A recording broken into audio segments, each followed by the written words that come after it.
As a political strategist, if Sifuna runs for president and Wanjigi deputizes him, they come as non-legacy politicians. Okay. They come as those who want to drain the swamp, let me use the term. They come as those who understand. In fact, Wanjigi comes as a safe pair of hands for the investors and the capital markets, etc. Those who wonder, is Sifuna mature enough to be a president? They will be like, oh, in the hands of Wanjigi, we can see some level of maturity and stability. And also that also brings the Kikuyu vote, who are rebelling against President Ruto. But at the same time, who are wondering what to do, because definitely you look at Rigathi Gachagua, there's a question here or there.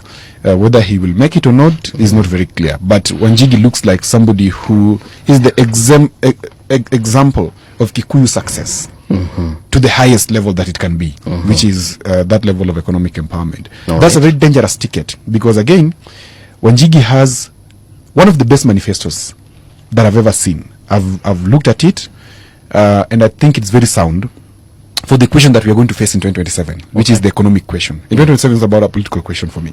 It's an economic question of people's pay slips are attached somehow.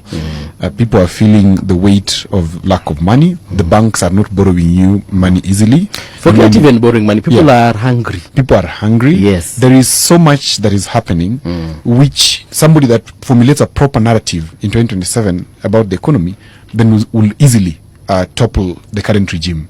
And that is a very interesting path to take. An interest of the ordinary Kenyans in politics is like looking for a lost clock in a haystack.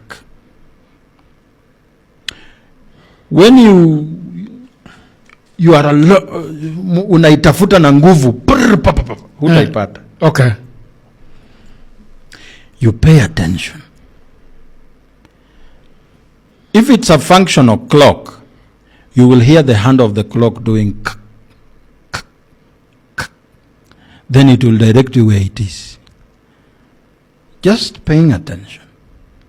So when you turn all haystacks up and down, you will spend the rest of your life looking for it.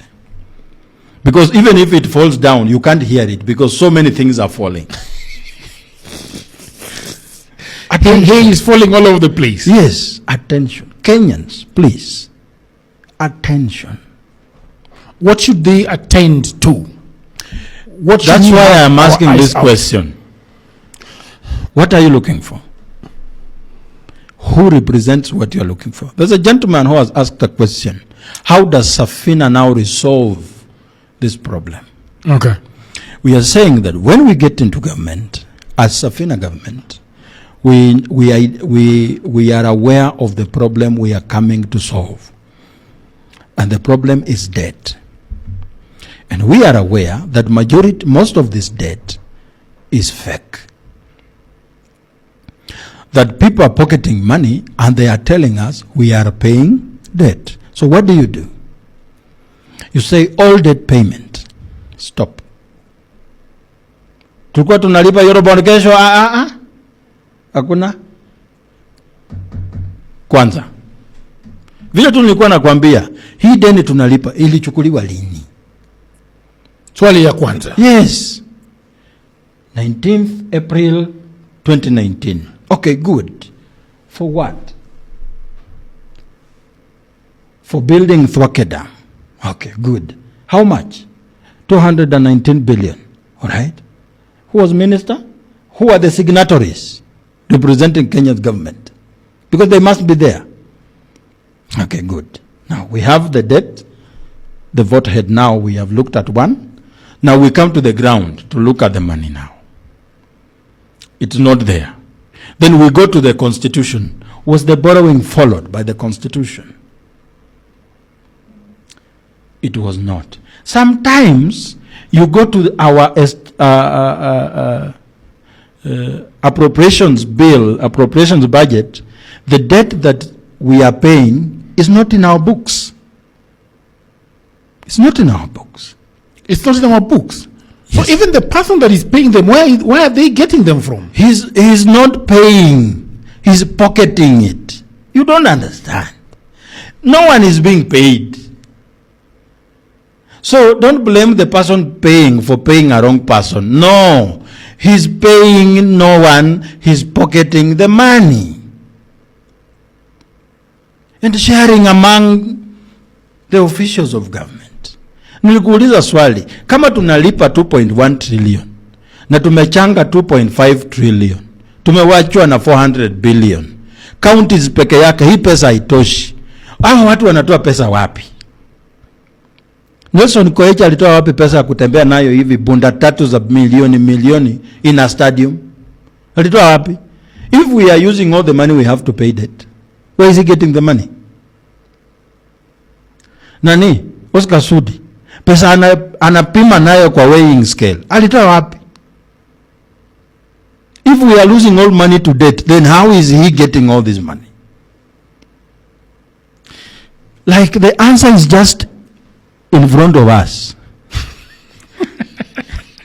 It's just here. So when we say suspension of debt payment pending an audit, we are actually saying we are going to look at all debts that we have paid and we are paying. Let me tell Kenyans what happens when we stop paying debt. By stopping to pay debt, we save 2 trillion shillings in one financial year. 2 trillion. How much can 2 trillion do? Now we look at the services that are supposed to. Did you say $1 billion is 1 Kenyatta? Yes. So 2 trillion is how many of them? 1,000 Kenyattas. Really? 1 trillion is 1,000 Kenyattas. 1,000 billion is a trillion.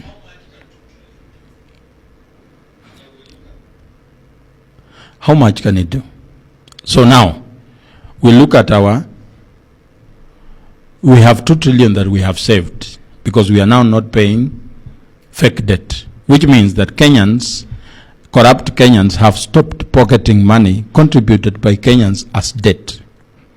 So we have 2 trillion in our pocket as the country.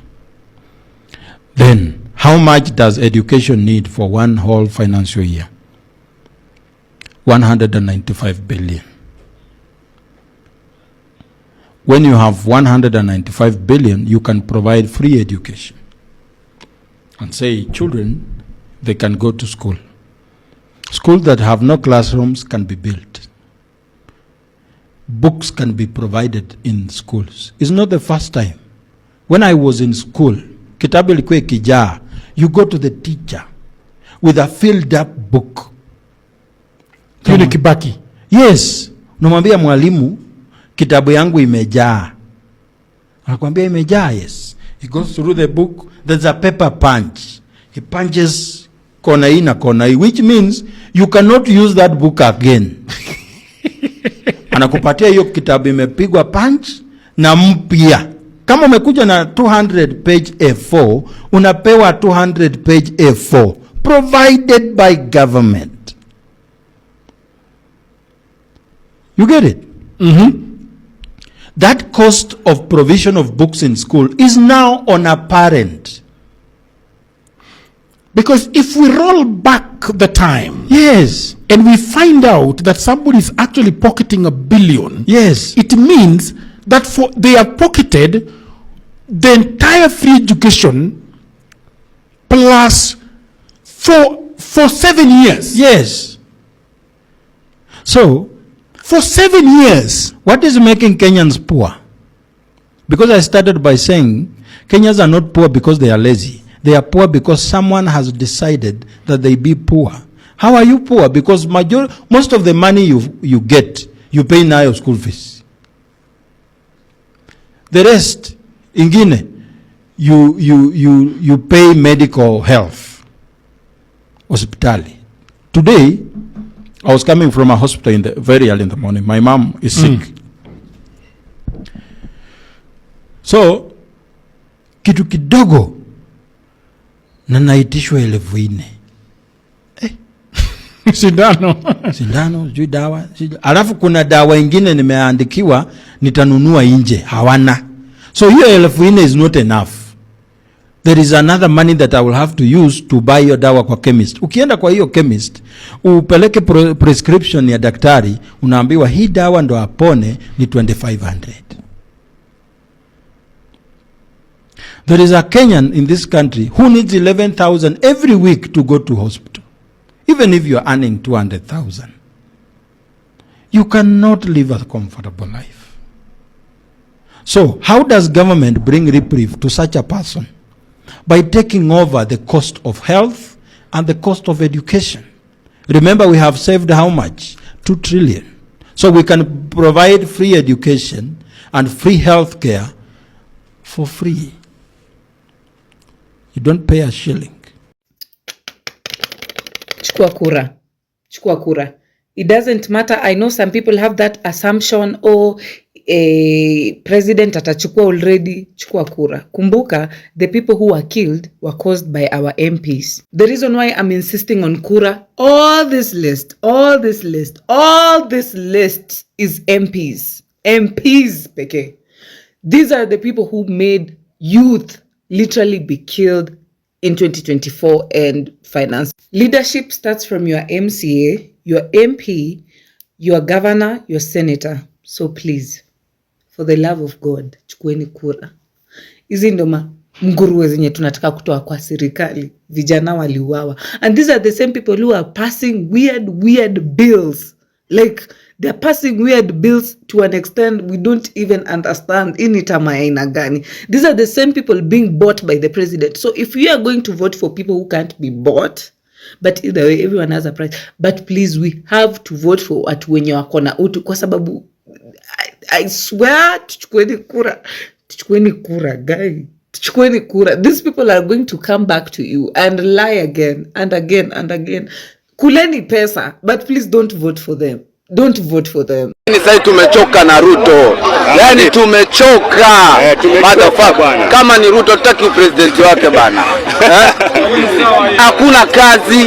Yaani tunakula msoto. Sasa kwa nini tuwe na rais kama wewe? Mimi nimesema kama hizi salamu zikufikie bwana rais, tumechoka na wewe. Ati black chocolate ni fine melanin bana kutoka nikapate. Kanapenda kenye mi wanapenda, so kanapenda toto chupa na haga nono. Madam na kudai, umedunga mini na unapenda mangwai. Una dance fit, unawacha nikismile. Ama niko high, jua lies nice. Kono moja mbele, gine yenderembe. Baila, yoni